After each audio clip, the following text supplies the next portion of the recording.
I was watching a piano performance online. I don't even remember which one, it was some sort of classical performance.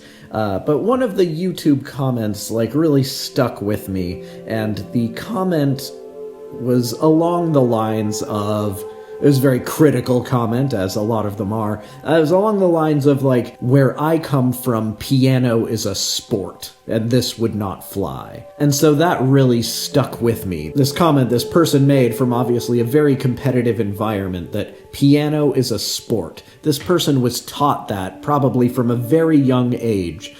Seriously enough to bring it to a piano video they were watching, presumably for their entertainment or enjoyment or learning, but it didn't seem that way, right? My initial gut reaction to that comment was obviously, go to hell. Those of us who choose creative things to get away from people like that, with that sport-like athletic mentality, right? Of course I didn't say that. I'm glad I didn't respond that way. There's no point in getting in comment wars with people you don't even know, whose lives are very different from yours. It's fine. As I've said in earlier videos, it's important to not hold other people to standards that you adopted for yourself and you don't know they've adopted for themselves or not. And ultimately, we can't know, we're not telepathic. But the comment still kept me thinking, and here's kind of where I've landed. Neither art or athletics or any of those things maintain society the way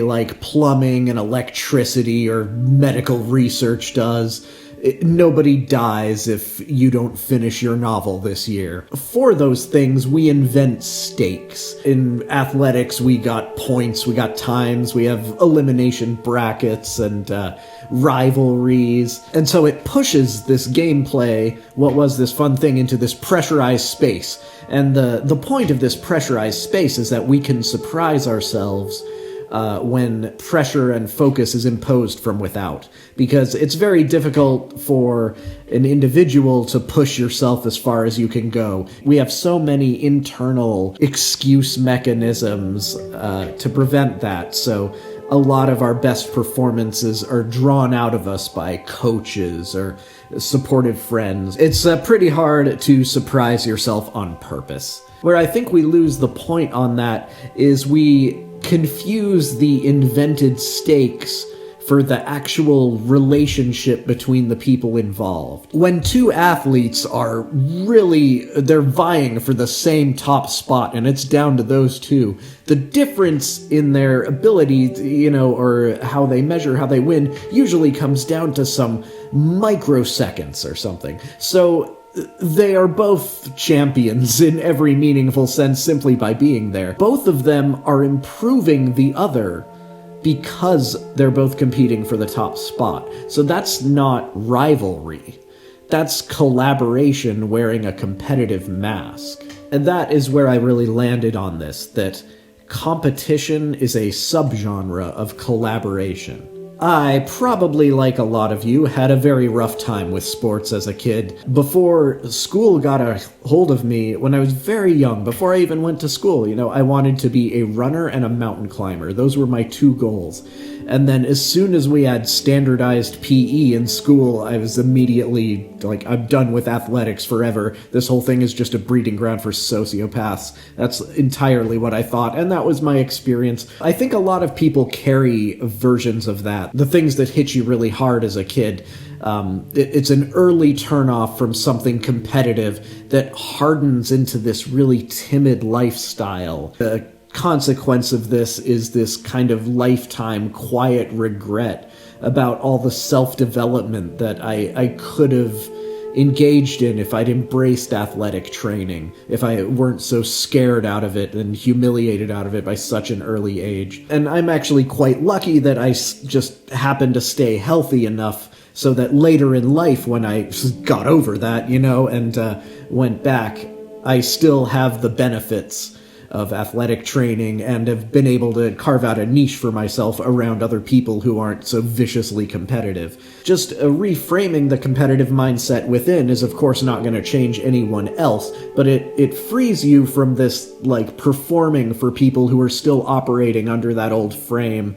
And also, it sort of frees them too, because hyper-competitive people will seek out other hyper-competitive people. And if you're not them, then fine. We each can go with the group that will support and push us to grow the most. So I started jiu-jitsu a few months ago in order to get myself out of my comfort zone. A lot of people I've listened to have talked about the benefits of jiu-jitsu, how it can improve how you think, your relationships with people, there's a built-in community, how it helps your confidence, all sorts of things. If you are not in that world, going into that world can help you grow immensely.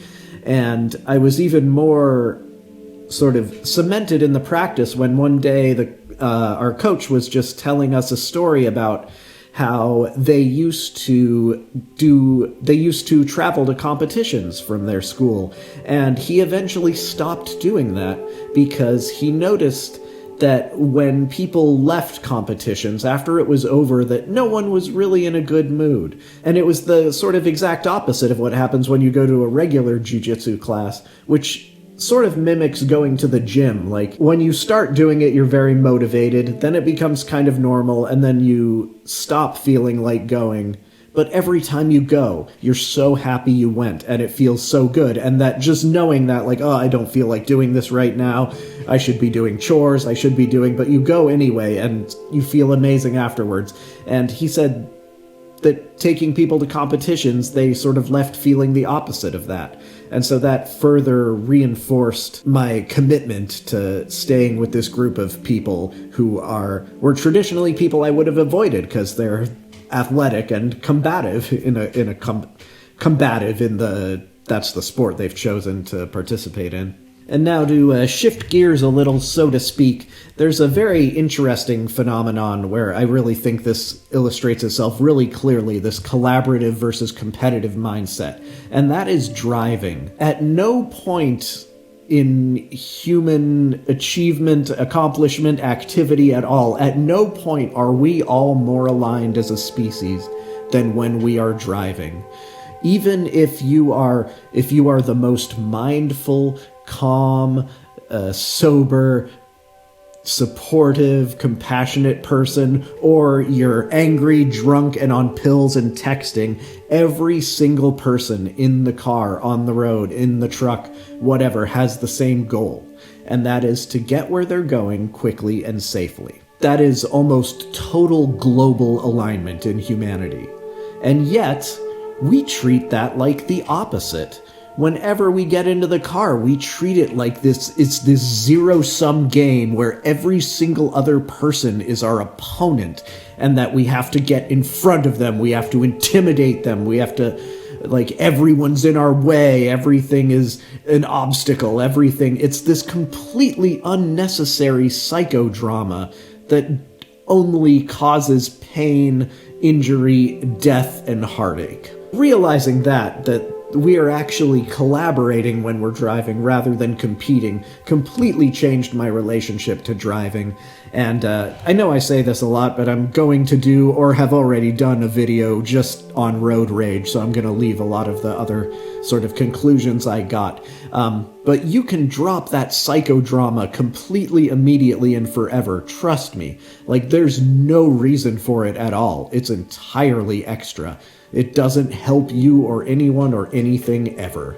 And you have my permission to not be at war with every other car on the road.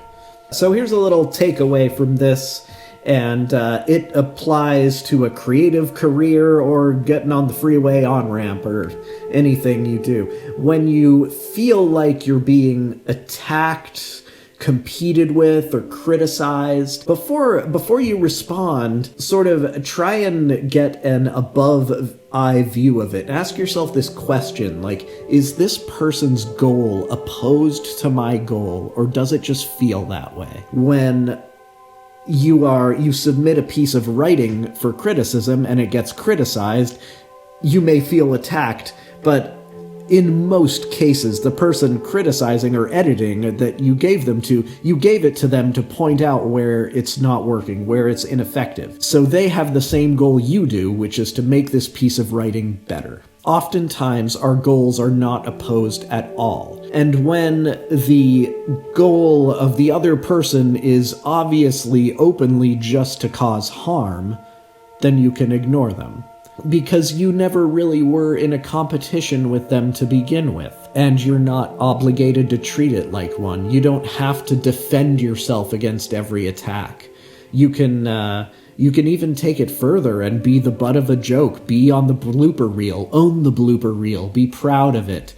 We cannot learn or grow without making mistakes, and at some point someone's going to criticize us, either to spur us to greater heights of achievement or to kick us while we're down. And why you would care about the feelings or motivations or justifying yourself to someone who would kick you while you're down is beyond me. It's absurd. You don't need to care about them at all. So that's the real reframe I'd like to look at when we're thinking about competition, even just in the workplace, on the road, in your own head, with your own inner voices. There are inner voices you have that are there just to hurt you. Probably a lot of them, but there are also inner voices there that are trying to make you better. And if you have a lot of sort of mental anxiety and depression, you're likely to sort of interpret every inner voice as like something that's trying to hurt you, but not all of them are. And again, I want to restate the thing that competition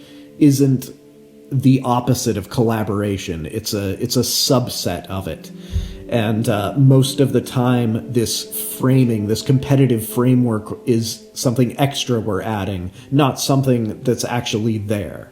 And once you see something like that, removing it is a very simple process. You just don't acknowledge it anymore. However, we have psychological attachments to who we define ourselves as, and if that happens to be like, thing A always annoys me, that's really a choice you're making, and you've made it so consistently that it feels natural, but you can stop making it, and it will take you a few times, but I promise you, once you realize that one piece of negativity that you were telling yourself, once the very first time you actually cast one of those off and realize you could have done it way earlier, that's an addictive process. That's a positive addictive process. And you will start casting away all these other self-imposed chains that you feel are driving your progress in the world, and will enable you to make more free and positive choices for yourself and others. All right? Thanks.